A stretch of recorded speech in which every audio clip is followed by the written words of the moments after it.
Mas Laude Bachir, kalau menurut relawan Anies, usulan duet Puan Anies itu realistis atau tidak?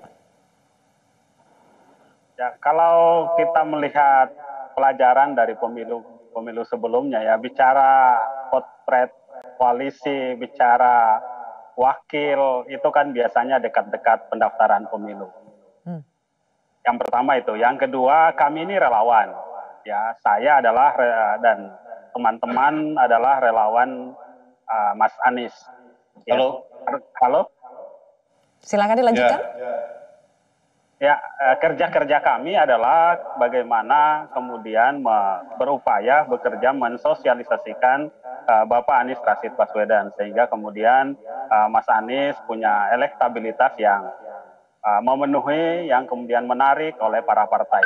Ya, jadi kami memang tidak masuk atau berbicara tentang postur koalisi terkait dengan partai yang mengusung pun siapa wakilnya. Biarlah itu kemudian menjadi kewenangan para elit partai.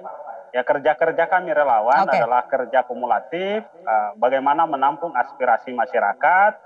Kemudian menurut undang-undang kita, saluran yang paling tepat itu adalah melalui partai. Jadi kami mendukung kerja-kerja partai dalam upaya mencari sosok yang tepat, yang punya kapabilitas untuk memimpin bangsa ini. Mas Laude, kalau Anies sebagai cawapres bukan capres bisa diterima tidak oleh relawan Anies? Ya, kalau kami relawan Anies dipersiapkan untuk Anies for Presiden. Tidak ada wacana perbincangan bahwa untuk Mas Anies sebagai wakil presiden. Sekali lagi garis besarnya, poinnya adalah kami relawan Anies for Presiden. Kedua, kami simpatisan Mas Anies.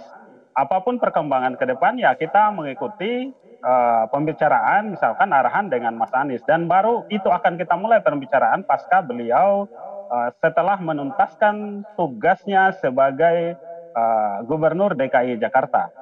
Hari ini kami tidak mau mengganggu konsentrasi beliau, biarlah beliau konsentrasi menyelesaikan tugas-tugasnya sebagai Gubernur DKI Jakarta.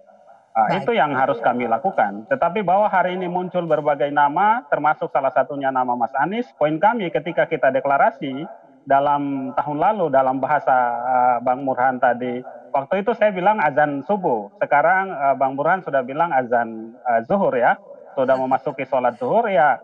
Bagaimana nama-nama tadi kemudian kita tracking, kita lakukan penelusuran, sehingga kemudian ke depan kita dihadapkan pada pilihan, banyak pilihan tokoh-tokoh bangsa yang mumpuni berbasis kinerja.